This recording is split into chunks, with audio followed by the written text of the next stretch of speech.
Yeah, here we go. Hello. Take that, frog. Greetings, wanderer. Oh, hey guys. Hello. Yeah. Welcome. Hi. How are you? Tell me of your travels. No time. These frogs keep coming. I have to get them all. Slow down. I can't. I have to catch up. I'm so far behind in bronze. What do you need? Speak up. Well, I need to collect all the things, because Blizzard said I have to before it's all over. Your swordsmanship is amateur at best. Oh, well, hey, I'd like to see you try this. It's not easy. Enough of that. But I have to get all the bronze. I have to get the threads and buy the things. Looking to buy? Yes, that's what I'm saying. There's mounts, there's stuff that's hard to get, there's all that gear. There is no hurry. No hurry. There's like 67, 82, I don't even know how many days left, but it's counting down. Take your time. Enjoy. Time? I don't have time. I have to work and walk the dog and get the firewood stacked and work on my list of outdoor chores, and then Blizzard has to go and make more versions of this game, causing me to abandon most of my characters. And now this bronze stuff? So here I am, just killing these defenseless frogs over and over again. You are not afraid of a fair fight, are you? But I have to kill these frogs. Who cares if they're not fighting back? So, my pathetic friend, is there anything that you can do well? What do you want anyway? What are you guys here for? Do I get any bronze for taking you guys out? By the four winds! Are you spoiling for a fight? No, I mean, I just have to get these frogs. Your so-called kung fu is really quite pathetic. Wait, what do you mean that frogs have been nerfed and I'm actually not getting anything out of being here? Goodbye. Goodbye? What do you mean? Like, how am I supposed to collect the bronze now? I knew it! All you are good at is ordering food in restaurants and spending your guild's money. Get out of my sight! You know what? I'm not even in a guild, so there. Get out of my sight.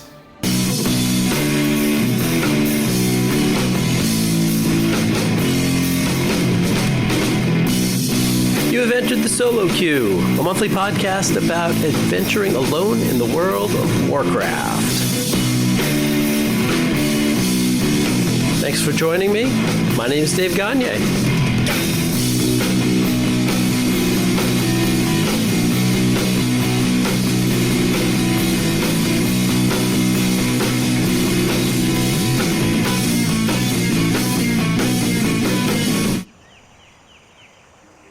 Welcome to episode 9 of Solo Queue, the podcast devoted to playing World of Warcraft alone and pretending that there are not more than 5 million other people running around. I am Dave, and I am one of those players keeping my head down while everyone else crowds the mailboxes and the auction houses and complains about the Mythic Plus affixes and prays to the light for better fortunes with the Great Vault. It is June. It is episode 9. We are on the cusp of 10. This is very exciting. But it's already June. Time certainly makes fools of us. I have finished my busy school year, my busy real life time, and now it is time for not just Solo Queue, but also, getting to all my summer chores and projects my wife and I have planned. So there's a lot going on. I do have a couple announcements about the show to start us off before we dive into the regular topics.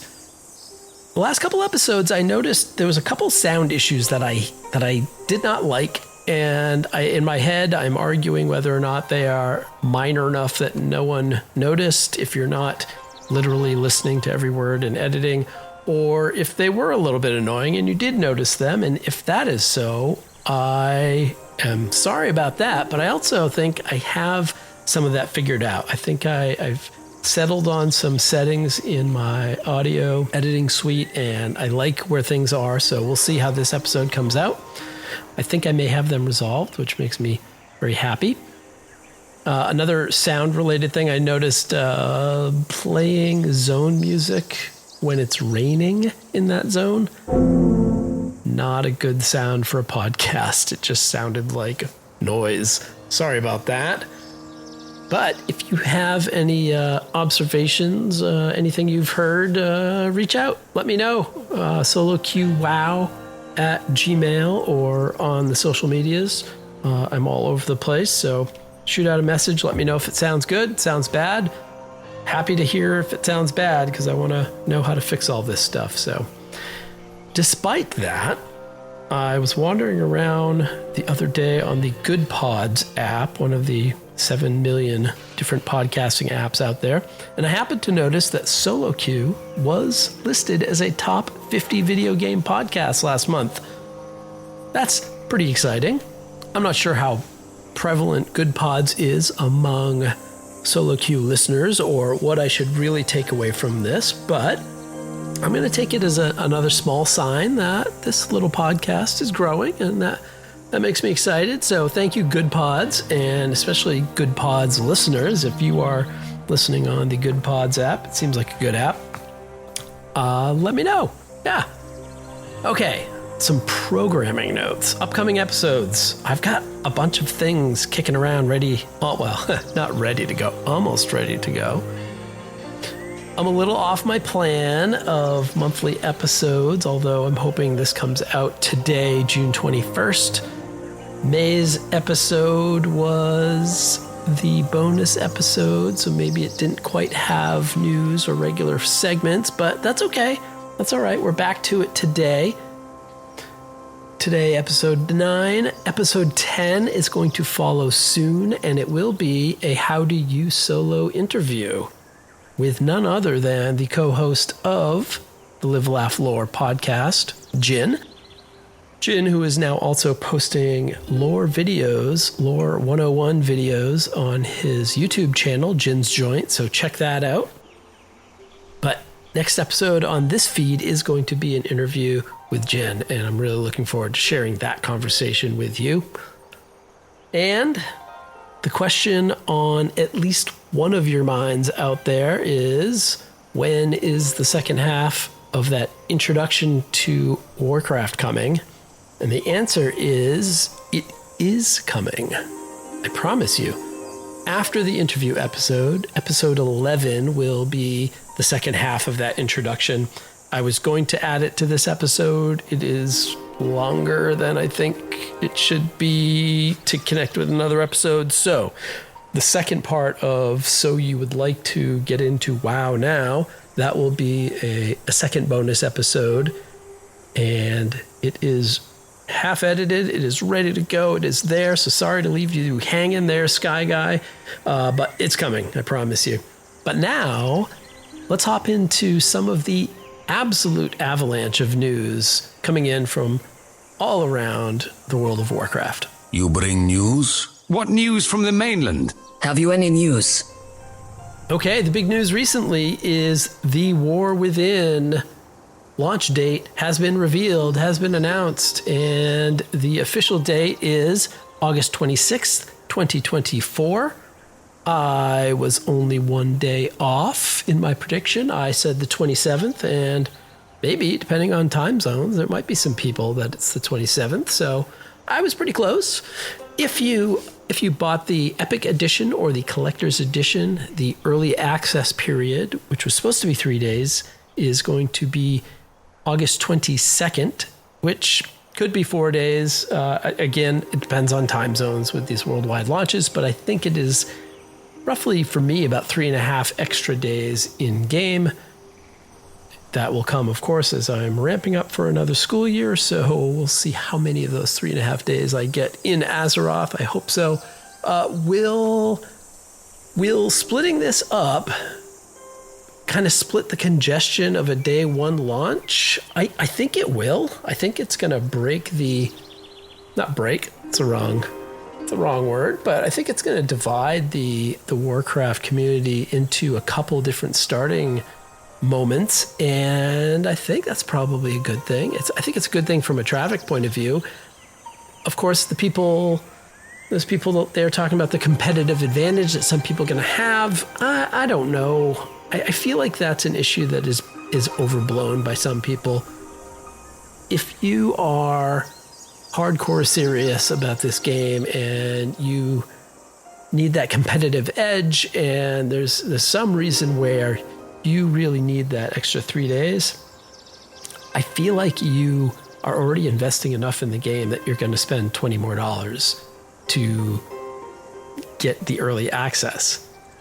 It's not like you're going to get in and beat a boss or do anything that anybody else is not doing, because Season 1 activities don't begin until September 1st. So raiding and Mythic Plus and all of that stuff.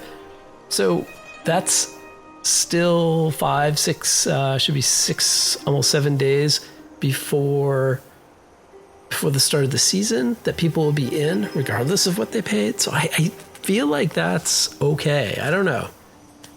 Did I spend an extra $20 for the Epic Edition to get early access and beta access? No, not in the end. It wasn't just the $20. I did break down and I went all in on that 20th anniversary World of Warcraft, The War Within Collector's Edition.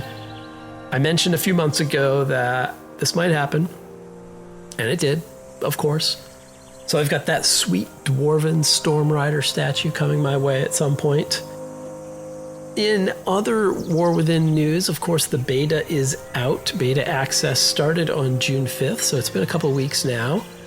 And, of course, when it came out, I twiddled my thumbs and, to myself, grumbled about how if I wanted to get beta access, I would have had to actually go buy, essentially for a second time, the Epic Edition, and then give the Epic Edition back for a refund once the Collector's Edition codes came in, which means I'd have like $90 in credit to give to Blizzard, which I don't really want to do.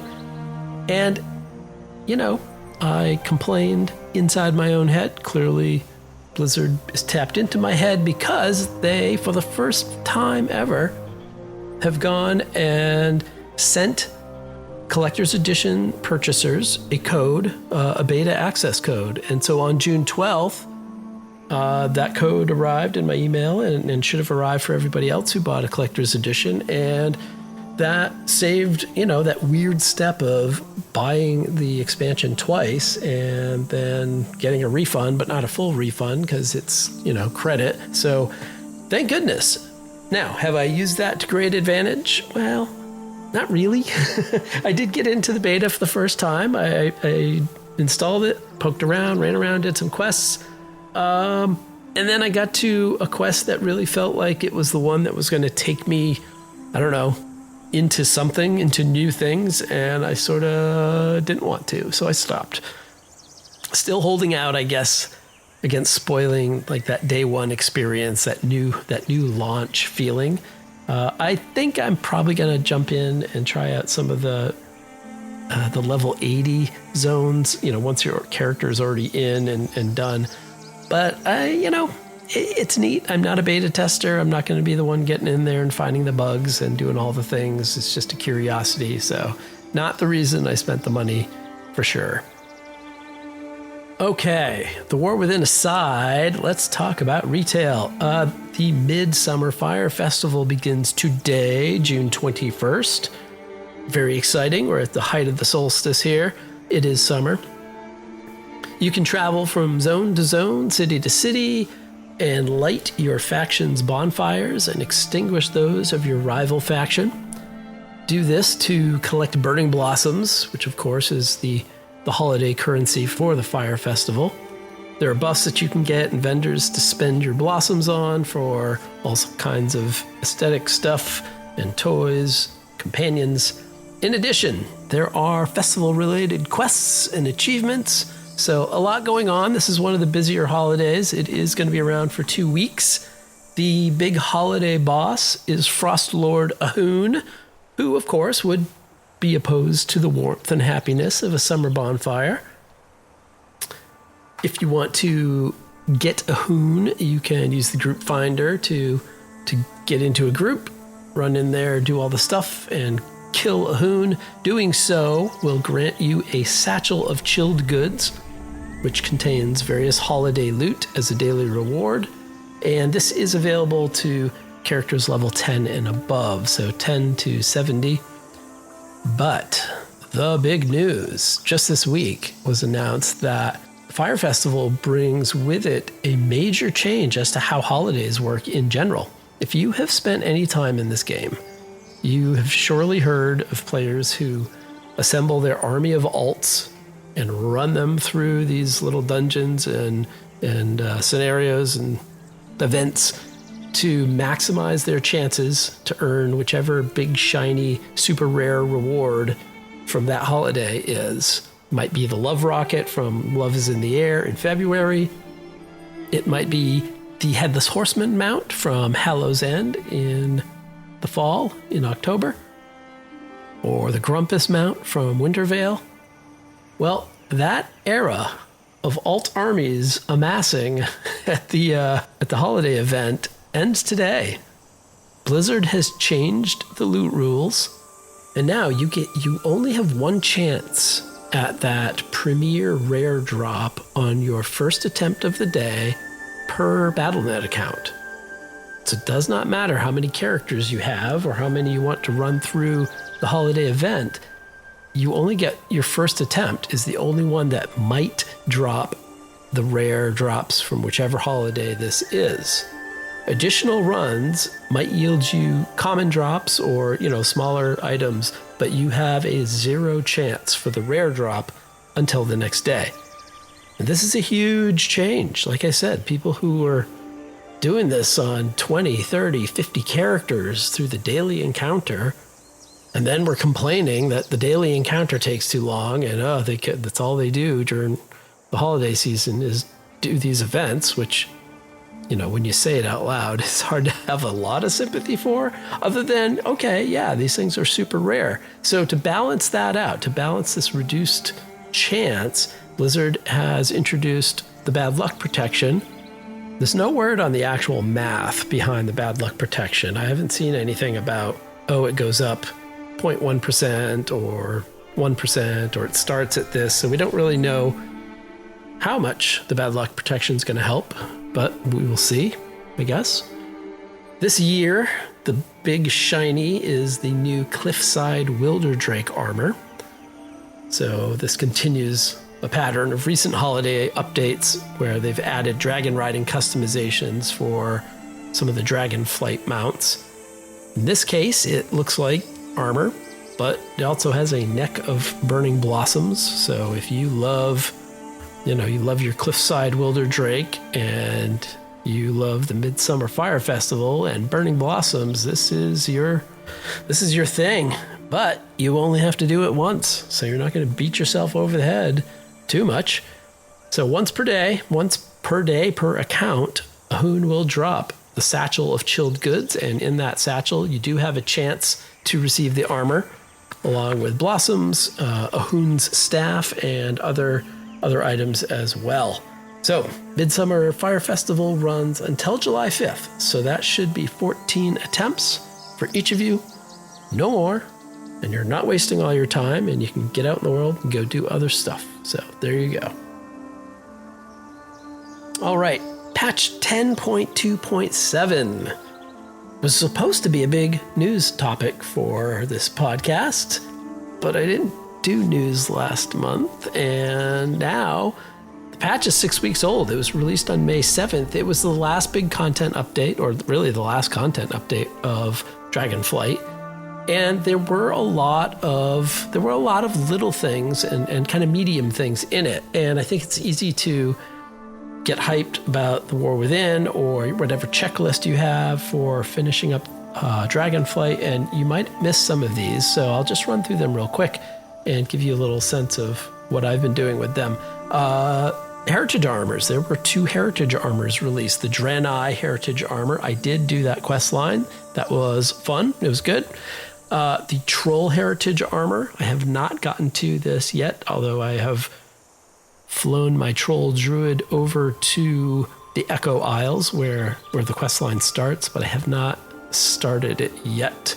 The quest lines, I've heard really good things about the troll quest line, a lot of good lore and story stuff in there. And, you know, if you're someone who wants to investigate all parts of the game, these are great. I can't praise the Heritage Armor quest lines and stories enough as a whole. You know, quality varies, of course, but I've really enjoyed doing all of these. The Harbinger quest line, which is kind of the big push for 10.2.7. This was a series of quests that really start to transition us from Dragonflight to the War Within, to the next story. Get in, if I remember right, you start, the big thing is in Dalaran. They'll, of course, have little breadcrumb quests to get you there. So if you haven't done that yet, which I think if you've been in the game, you probably have done it once, but if not, it is out there waiting for you, and it will be a good connection to what is coming next at the end of the summer. The Sins of the Sister quest line. Now this one is almost the opposite. It is difficult to find. It is difficult to remember that it exists. It begins in Belemeth. It does not necessarily have all those breadcrumbs. So if you're just hanging out in Valdrakken, there is not some little dragony thing that's going to run up and bug you and tell you to come do this thing. So take a trip out to Belemeth, head out and find the Sins of the Sister quest line. Again, I have not done this one yet. I've heard it is very good. The next little story bit, the Be Yourself Visage Day quest line. This one was pretty interesting. You know, if you're someone who's like, woke this and silly that and identity, this one might not be for you. But why are you like that? Because there's a lot of people in the world and a lot of different identities, and I am absolutely good with Blizzard celebrating as many people and as many types of people and shapes and colors and sizes of people, flavors of people. So it's nice to see some of that come in the game. The Be Yourself Visage Day is kind of about identity and choosing who we are in the world and how we want to be seen. And it is interesting. It is good. There is a frustrating part to it that is kind of interesting, and I'm of two minds of it, sadly. To do this, part of the quest is you have to go around and find all these various NPCs and talk to them without giving away what's going on, but you have to track all of these Dragonflight NPCs down from various zones. And the problem is, and I ran into this myself, some of them just aren't there. And you're like, but wait, the map says it's right here. Why? What the heck? Well, turns out that these NPCs are only in their positions if you have done the questing in the story that they are involved in. So if there's a quest in a zone having to do with so-and-so in a village, once you've done that sort of campaign questing, or I think some of it's even side questing, or like renown story questing, once you've done that, they may show up in that other location. They will not, even if you find them, they won't do the Visage Day questing until you've done the related side questing and the related campaign questing. And that is weird, because here I am like, oh, hey, great, new stuff's out. I'm going to go do this. This looks interesting to me and my character. I'm going to do it.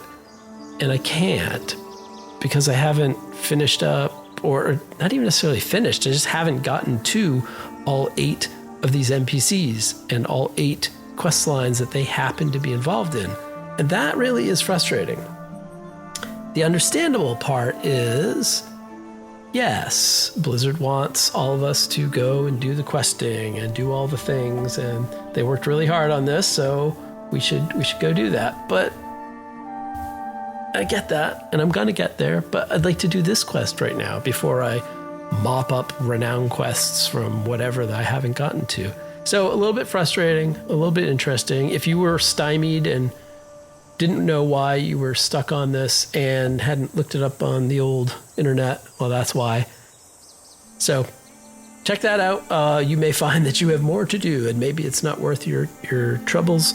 I don't know that there's anything, great rewards at the end of this quest line. I think it's just a good little story baked into the game. So, and then last little bit of 10.2.7, just a little news item. All the Dragonflight quests that were previously locked behind renown levels are now available to all level 70 characters, regardless of your renown. So if, for example, you could not get to some of those NPCs because you're renown 10 and that person's quest is renown 20, that doesn't matter anymore. If you are level 70, you can get to any renown questing regardless, which is good. No more grinding rep just to get to the next chapter now that we're, almost 2 years into Dragonflight.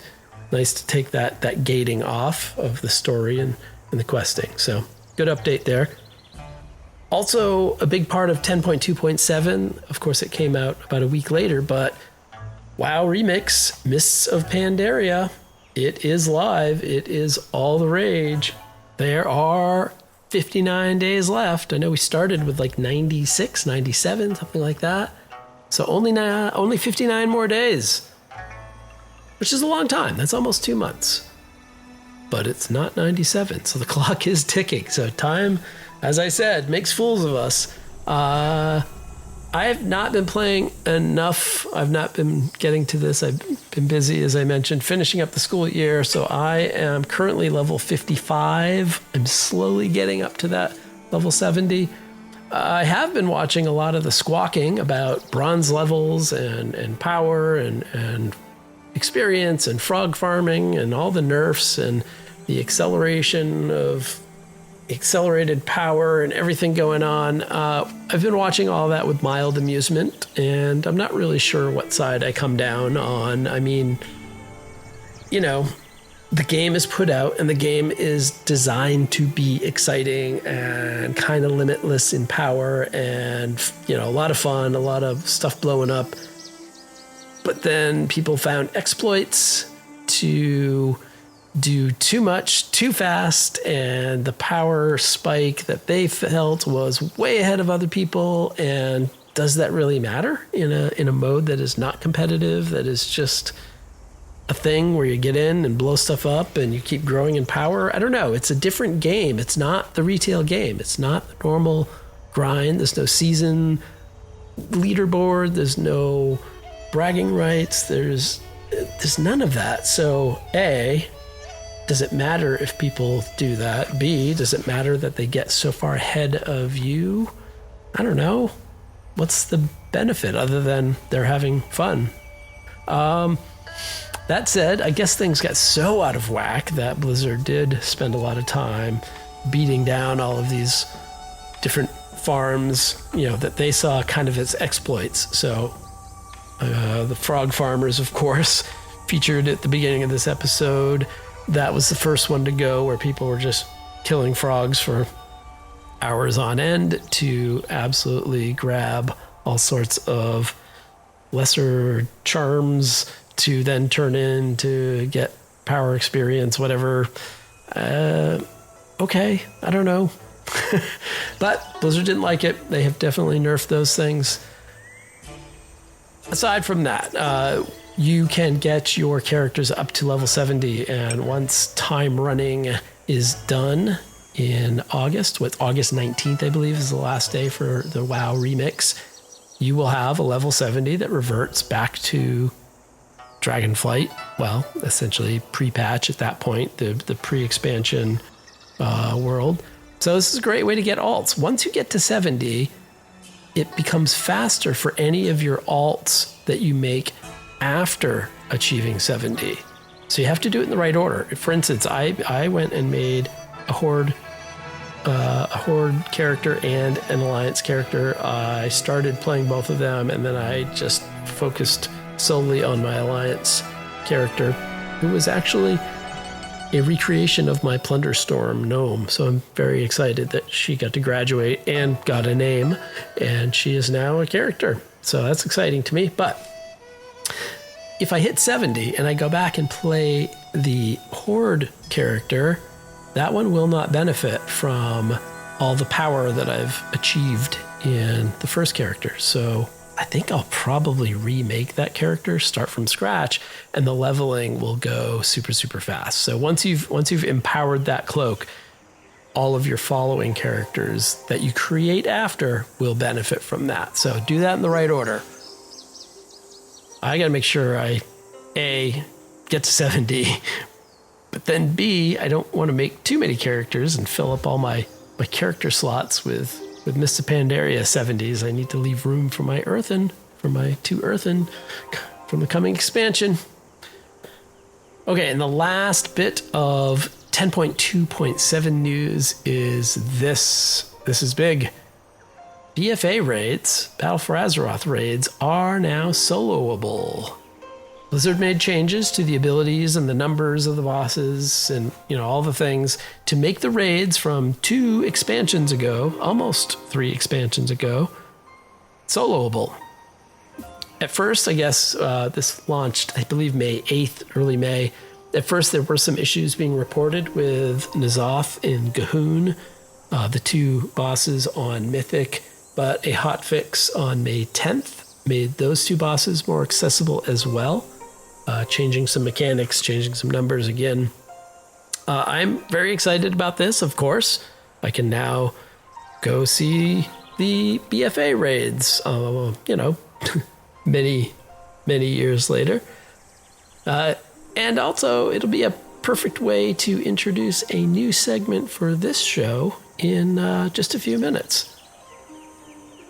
And speaking of soloable raids, so is the first raid of the War Within.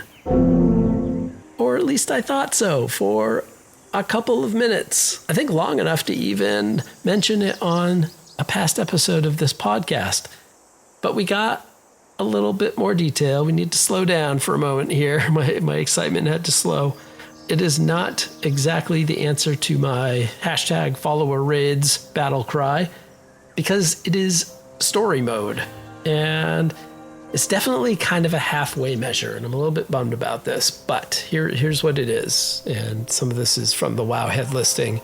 It talks about Nerubar Palace, the first raid in the War Within. And on the alpha, and now obviously here into the beta, there is a brand new difficulty mode called Story. And Story, is listed along with normal, heroic, and mythic. Story difficulty allows you to group up with either 0 other players or up to 9 other players. So a total party of between 1 and 10. Now, story difficulty does not let you do the entire raid. It essentially walks you through a very pared down, very scaled down version of the final boss of the raid. And so you and your party, or just you, can experience the end of the raid, the big boss, and the story that goes with it, and probably their great speech as they fall to their death for this week. And you can see that firsthand, and you don't have to get into LFR, or you don't have to go outside the game and watch YouTube videos. That part is great. I love that I will have some access to the story. I've said that a lot. Solo players should be able to experience all of the game, at least on some level. The problem with story difficulty is it's just one boss. I don't know how many bosses are in Nerubar Palace, 8 or 9, something like that. This is just one. It's just one boss fight. It is not all of the things going on. So it's not follower dungeons. It is not the same tech. And I really thought that follower dungeons have been pretty successful. I've not heard a single complaint about them, at least nothing that I would consider reasonable. I mean, if you're a Mythic Plus runner and you're whining that follower dungeons don't grant you enough stuff, well, okay, whatever. But I really haven't heard anything downside. And on a technical level, the initial release for story mode or story difficulty was 1 to 5 players. Same thing as follower dungeons. I imagine the tech hurdle, I'm trying to be fair, I'm not a game developer, but I imagine the tech hurdle is mechanics, that raid bosses have mechanics that are probably more involved than dungeon bosses, needing, 20 players to 30 players to do something is different from 5 players. So perhaps there's sizable issues scaling down some of those things. That said, the last thing I just mentioned was scaling down BFA raids to make them soloable. So this is not a new concept. Maybe it's that they're going to do this work 4 years. I'm asking them to do it 4 years ahead of time, but why not put in story difficulty that is the entire raid? It is scaled down. It is simplified. And I've said this all along, it does not need to reward me fame and fortune and 7,000 eye-level gear or crazy mounts that I'm going to wish I could land for the next 10 years after, but at least get me into that story content. That's my thoughts on story mode. I was very excited and then slightly dashed. So I'm not going to complain. It is progress. I'm just hoping that Blizzard will push through and really give us that whole story mode for raids, that follower raids, because I think it's a great idea. And I feel like they're going in this direction already. I just want to encourage them to keep it up. All right, that's the news. And what have you done lately? Let's talk a little bit about what I've done in the previous month. I mentioned some of it in the news. Really, the biggest thing I've been doing lately is working on my rested XP across most of my characters. They are fully maxed out on rested XP. I have not been in the game a lot, but we are definitely in that in-between period of effectively Dragonflight is over, the last content is out and available, and we all know when the War Within is coming. It's exciting. We're getting on to a conveyor belt of 3 expansions. So if you want to let yourself, you can be excited about 3 expansions, not just 1. And that makes this summertime, this interim period, a little tough. It's a little tough even for me. I think other people even doing group content. Season 4 is what it is. People either like it or see it as a reason to take a break. Some people are doing those activities. If not, you might be just waiting it out. But there's more to do in WoW during this in-between period than ever before. And I wonder what effect that has. We have the 59 days left of Remix, which reminds me of the Plunderstorm countdown. And oh my goodness, am I going to make it? Am I going to get all the stuff? If you got into that content, then you have that ticking time, and we talked a little bit last month or 2 months ago about what effect that has. It doesn't give you downtime necessarily, or Blizzard is trying to not give you downtime. And that's fine, right? Because we have individual choice. I could choose not to engage and take that time for myself, and people probably should. But that FOMO idea, that one's tough, even if we don't choose it. I talk about, free will, but boy, we know that social media and apps and games and all of these things are designed to engage us as much as possible in hopes that, of course, we will pay more money in some way, shape, or form, whether it's watching more ads or paying more monthly subs or whatever it is, microtransactions. All of these things have their motivations. All of them lead back, of course, to money, because that's, the way the world works. But yeah, I think a lot of people appreciated not having 5-6 different modes in the game to keep them busy in between when WoW retail or, the live game was sort of taking a break and gearing up. I think those downtimes are important. So I don't know. What am I rambling on about that? Maybe it's just permission for you to do what you need to do if you need a break, or hey, maybe this is a good time for you to try something new, and that is enough of a break for you. I'm just hoping it's enough of a break from, teaching, and I'm going to get some good time in this summer. I'm excited. All right. it's time to pop into a tavern and grab a drink. May you sample many brews, my friend. And since we're hanging out here in Pandaria to celebrate the Mists of Pandaria remix, I'm going to swing into the Lazy Turnip. If you've spent any time doing your farm, you will have spent some time in the Lazy Turnip. Undoubtedly coming here for mail, running up, doing whatever. Heading in to get a drink from Den Den, the Hosen bartender.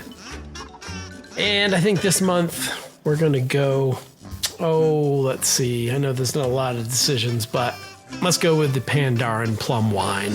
Let's drink the local this month. So pop open a plum wine, and we are going to do a question of the month. You sure got a lot of questions. After giving you the news about sort of the controversies around Mist's remix and the power levels and all of that, the question I have this month is, have I been paying too much attention to headlines and Nerf news and not enough time just getting out there playing and enjoying? What's your opinion on Mop Remix? What's your opinion on these versions of the game that sort of light things up, speed things up, throw caution to the wind, throw balance a little bit to the wind? How's Blizzard doing with these? Do you like them? Do you not like them? Are you playing them? I guess that's like 18 questions of the month, but you heard him. I ask a lot of questions. So, hey, reach out to me at SoloQWow, SoloQueueWoW, Gmail, Twitter, Instagram, Facebook, whatever. I'm out there. I will be looking for your comments, and we will come back to them next month. If you send me something, let me know you're out there.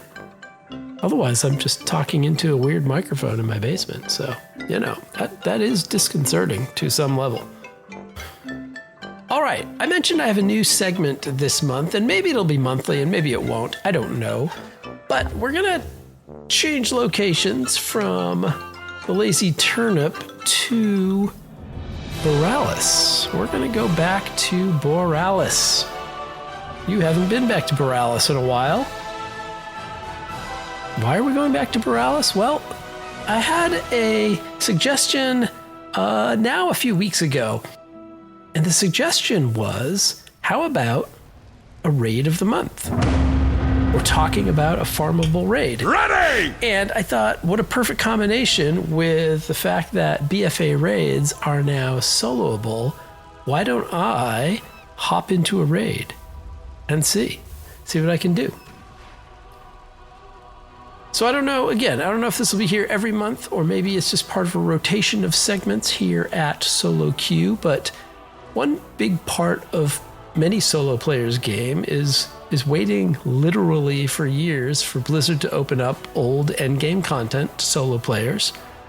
When raids are created for groups of 20 or more, there are, of course, boss mechanics that often require coordination of the group to defeat. Never mind needing, to cause X million points of damage before the very powerful boss can cause enough damage to kill all members of the group. For you new players, that is known as a wipe, when all of you or enough of you die and you do not defeat the boss. Promise, your introduction is coming, new players. Quit hounding me. Well, after our characters grow in power over the years, and as Blizzard cuts down on some of the damage numbers, it becomes possible for smaller groups to tackle raids. Where they were originally designed for 20 or more, even upwards of 40 back in the old days, eventually you can get down to a small group, and eventually even down to a single player, a group of one, literally the solo queue. Get it? There is no queue. There's no line if you do the content alone. That's the beauty of the solo queue. I don't know why I thought that was so clever. I just thought that was very clever. Anyway, that is how raiding has worked since the beginning, as far as I can tell, or at least since a number of expansions after the beginning when content started to get old and out-leveled. Occasionally, as I mentioned earlier, game devs will adjust some of the boss abilities to allow a single player to go in and defeat a particularly complex boss. And we saw Blizzard do that with a couple of BFA bosses. Not from this raid, but I did want to hop into a BFA raid and see what I could do. And I chose the Battle of Dazar'alor. Now, the Battle of Dazar'alor is a 12-boss raid. It was the second raid of Battle for Azeroth. It launched in January of 2019. So I have waited 5.5 years to be able to solo this raid. That is too long. I'm sorry. That is by any measure just too long. I chose this raid because it has 2 rare mounts that can drop on Mythic. Both of them are pretty cool. The GMOD is Gallywix's Mech of Death, a giant robot mech suit mount. It can drop in actually any mode, in normal, heroic, or mythic difficulty. And the Glacial Tidestorm is a very cool elemental that drops off the Jaina Proudmoore boss, the final boss, and it only drops on mythic. So, of course, I'm going to hop in on mythic difficulty on a 5.5-year-old raid. This was my first attempt ever. I'd never done this raid. I'd never really seen it, so it was all new to me. I went in with my main, my Night Elf Druid, who is, of course, level 70. At the time, had an eye level of 484. I was swinging a level 499 weapon. And I went in with 80 bag slots open, just in case. I thought, well, you know, some of those farming raids, you come away with just bags and bags and bags. So I wanted to, make sure I was ready for that. And of course, I'm playing Feral Druid because I don't care what the meta is. I don't care if Feral Druid is good or not. That is my main. She is a Feral Druid through and through. And there you go. Don't care. So I'm going to give you, from my notes, a play-by-play of my first time in the Battle of Dazar'alor raid from the perspective of an Alliance character. Of course, the Horde side is a little bit different and meets in Zandalar instead of Borealis. When you start out in Borealis, and it's right there on the in the port off one of the docks. You see the spinny green portal that indicates a raid entrance. Of course, there's a meeting stone nearby.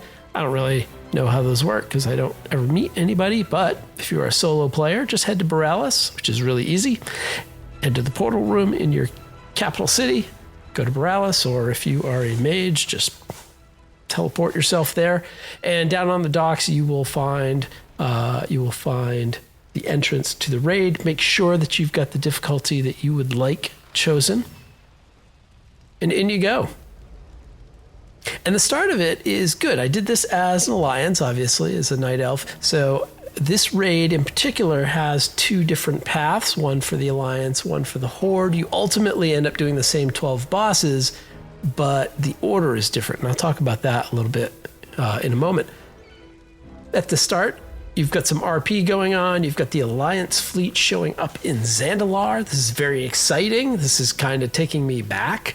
Sadly, back very far and not great in my memory, but okay, we're back into BFA mode on the Alliance side, and we get in. And first thing I notice is the first mobs are level 50 plus, which, okay, I'm level 70. I'm, well geared. I'm not going to say I'm not certainly cutting edge. I'm not rocking 500 level gear like you could be in this season. But when I hit the first mobs, they are not one-shots. They are not going down super easily. And that actually had me worried just a little bit. I thought, oh, is this really going to be a slog to clear? This is certainly not running Firelands solo and just burning through everything with a swipe. So yeah, they took some time to kill, a little bit of effort. Now that said, they weren't hurting me. I'm armored enough that no one was doing any damage. So I got through the mobs, get to the first boss. The first boss of Dazar'alor is the Champion of the Light.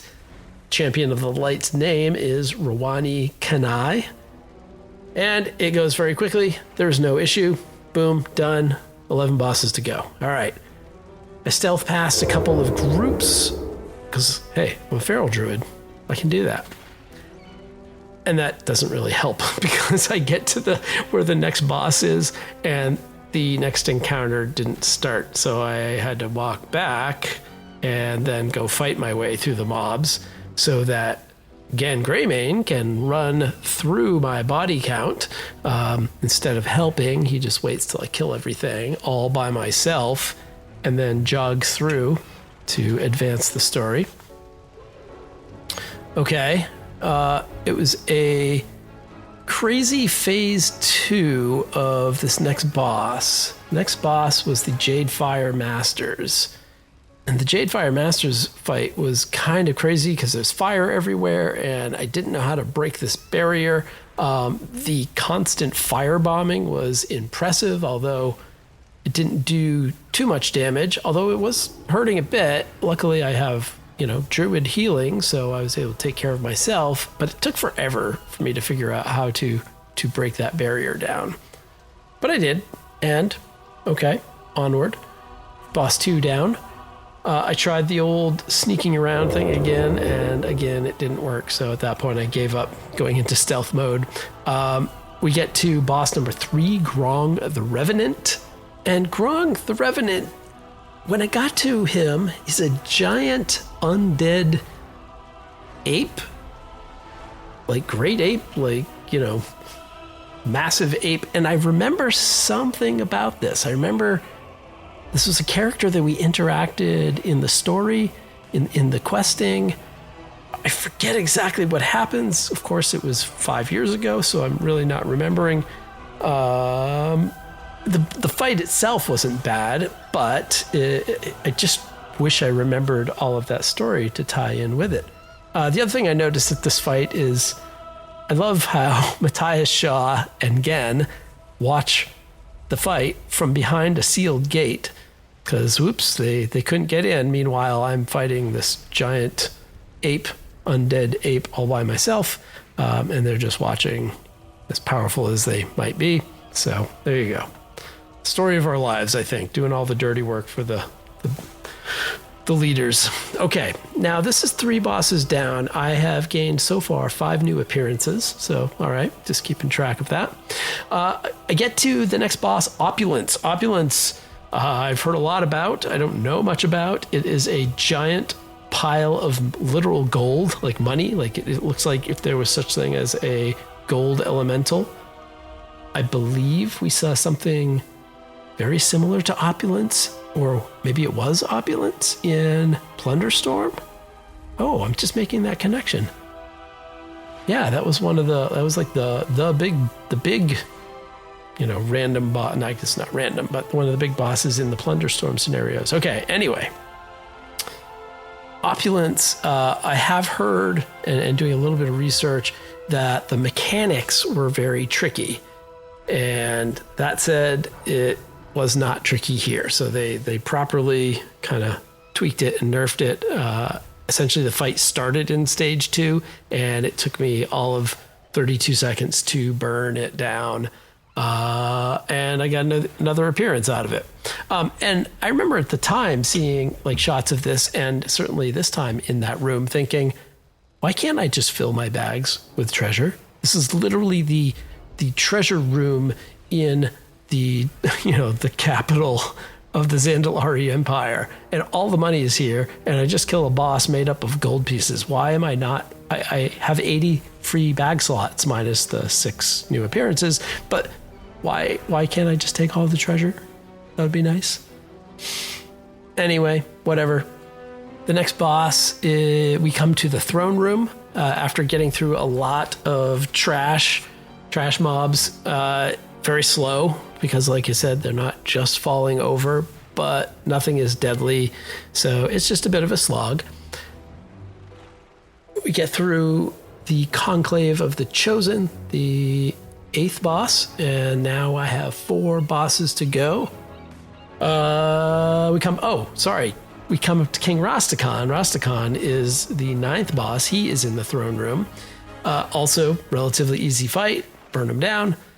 Collect a 7th appearance, and now I have 3 bosses to go. And at this point, the story turns, and we are headed... We have conquered the Empire as the Alliance. We are headed back to our ships. And here I'm wondering, like, okay, why are there 2 Alliance bosses left to fight? What's going on? Both of them, which happen to drop mounts. What is going on? Which way is out? What am I doing? I guess I find it. I hopped on one of my mounts to sell some trash items and sold 1,700 in gold worth of trash so far, so that's pretty good. We hop back onto an Alliance ship, and we're going where? Because the raid's not over. We head back to Borealis. And on the ship, essentially, there is one witness survivor who we speak to. The story heads over to Ensign Roberts to get the details about what happened after we left. So this is the part where, oddly enough, we switch sides. And Ensign Roberts tells his tale, and in doing so, he reports what he saw. And what he saw is what we then jump into. And this was... in this raid, it was kind of unique. You, as an Alliance character, were turned into a Horde character of a similar race and the same class, and you then did the next couple bosses as the other side. So essentially, there are three Alliance bosses: High Tinker Mechatork, Stormwall Blockade, and Lady Jaina Pradmore, but there are also 3 Horde bosses: Opulence, Conclave of the Chosen, and King Rastakhan. And so the order is switched if you are running it on the Horde side. Pretty interesting design. Well, this is where it got hard as the solo player that I am. First boss of this last group was High Tinker Mechatork, the leader of the gnomes. And this was hard. I had a 5-minute battle with Mechatork, and I died at 3%. I had him down to 3%, so a 3% wipe. And all of a sudden, I'm wondering, like, how on earth do I heal through all of those bombs that are coming from Mechatork that I can't seem to do anything about? So I thought, I'll check the adventure journal. And I looked at the boss and the abilities, and I don't know if maybe it's just too much to read, but I didn't seem to really learn anything. So tried it again. Second time, I just burned down the boss faster and ended up no wipe, success. So boss number 10 cleared. This was my first attempt at the GMOD, and yeah, no, I did not get the super rare mount on the first time. That way I could post it and make the internet jealous on first attempt. Nope, no such screenshot for me. On to the Stormwall Blockade. And it's moments like this as you're heading towards back to the dock, back to the Stormwall. Nathanos, lead instigator on the Horde side for this raid, and Matthias Shaw, lead instigator on the Alliance side, are somehow having a conversation across the war zone, chirping each other. And, I think I just find that hilarious, these conversations that could not literally take place in a war, but hey, it's entertainment, right? So this is an interesting fight. You start on the dock. There are 2 boats in front of you. Again, not looking stuff up. I'm just looking to figure it out. So I hop in and head to one boat. There's a smaller boss on each boat that you've got to kill, and then essentially it brings up a third bigger boss back on the deck.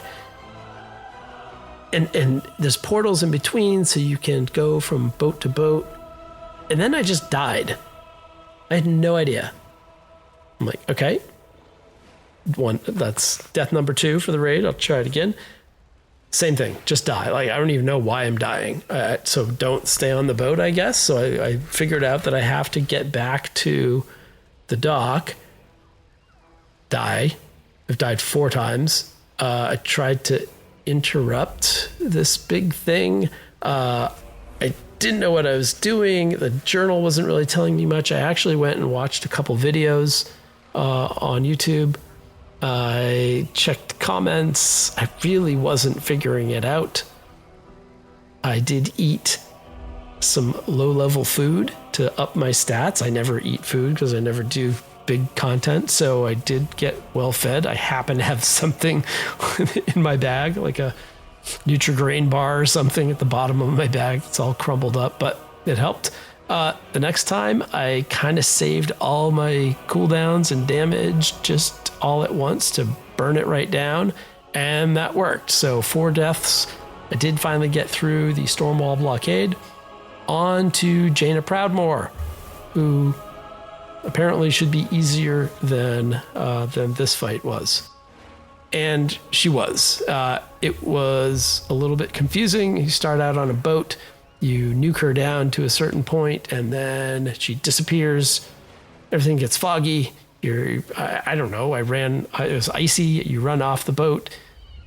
I killed a couple things. I finally kind of found her, and then, finished her off. Of course, she doesn't die at the end of that. That would be a very different thing. But brought down the final boss of the Battle of Dazar'alor. And yes, no, I did not get the Glacial Tide Storm mount either. So, okay. My first raid of BFA. I really did. I liked that it was challenging. I liked that I died, 5, 6 times, 7 times, 6 times, I forget. It felt like a solo raid of a particular difficulty. I wasn't just, I think when you go to Firelands as a max level character, everything is level 30. Like, it's a nice raid, but that's not fun. I'm there to do a job. And we'll talk about farming in an episode soon, but this was challenging. This was a fun puzzle to figure out. As much as I, don't really want to spend all my life figuring these puzzles out, it kind of felt like the right amount of challenge, and that's good, and I enjoyed that. And I hate that it was 5.5 years that I had to wait to do it, because I don't remember what most of, what the questing, what the story was going on. This doesn't fit into the flow of the thing, so why not give that to solo players? Blizzard, come on. I really enjoyed that. In the end, so if you're talking about, what's the deal? Why do this? Well, it was more than an hour, or maybe an hour, maybe a little less. I meant to keep track, and I didn't do a good job of keeping track. I stopped and ate dinner in the middle of it, literally. Because solo raid. I just found a place to hang out. I think it was during Stormwall blockade. I was getting frustrated and hungry. But at the end, I got 9 new gear appearances, along with 2 more that I can send to alts, so that I couldn't equip. So 11 new appearances of various items. I got no new mounts, of course, but it was a try. I got a bunch of 5-year-old achievements for doing a thing. All the mythic and whatever achievements you get. So in the end, I earned 2,400 gold, 2,471, so almost 2,500 gold. That includes selling off all the gear, minus 250 gold in repair costs. So, 10% tax on repairs. Profit of, 2,200 gold for about an hour of time, maybe a little bit less. Not bad. I'm not saying this is the way to make gold, but, it was fun. And it's got the potential to profit you some rare items. And yeah, of course, immediately as I was flying away from the dock, because it dumps you back out on the dock in Borealis, I pop into Druid flight form. I go to whisk myself away, and I'm like, whoa, wait, why is there a campaign quest icon on the command boat, and the command boat is right next to the raid entrance.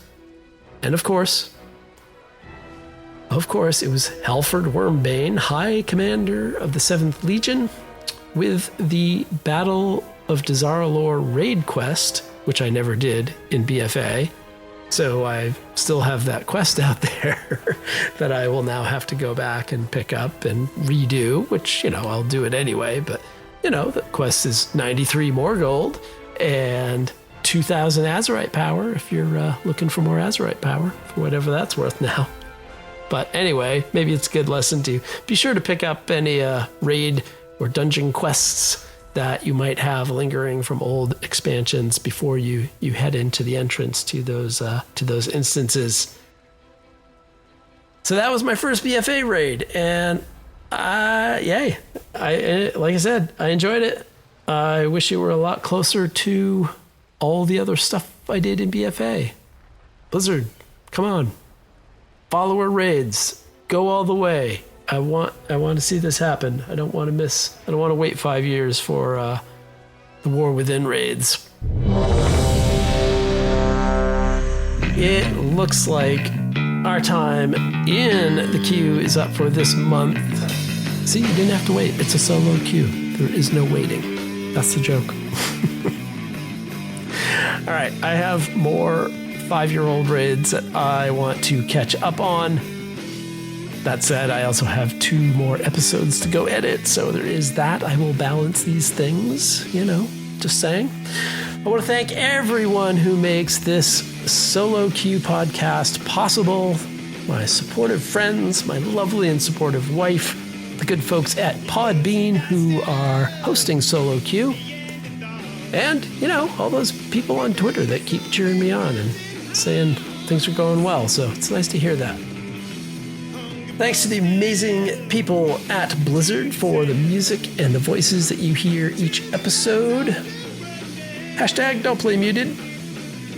Let that music ring. Come on.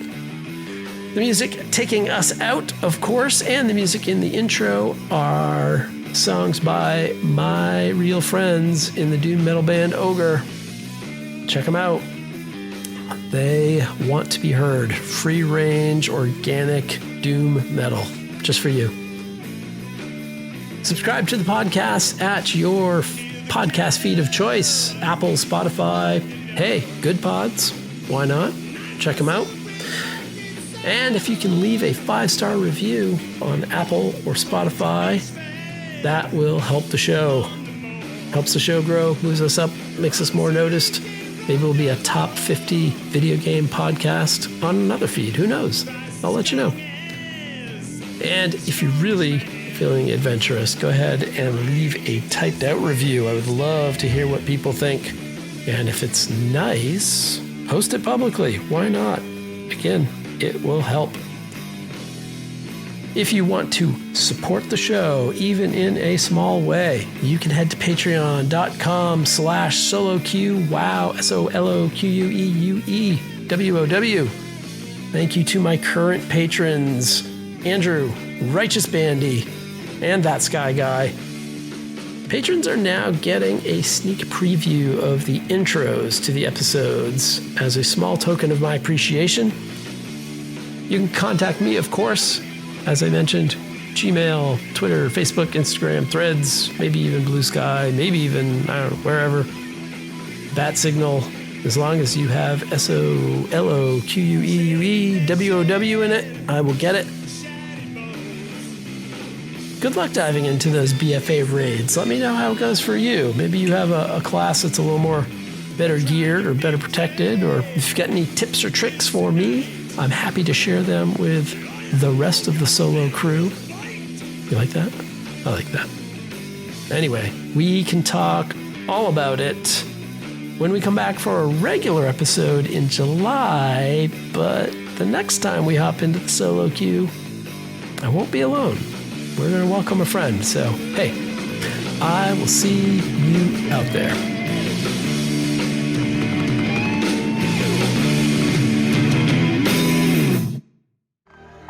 Goodbye. Goodbye? What do you mean? Like, how am I supposed to collect the bronze now?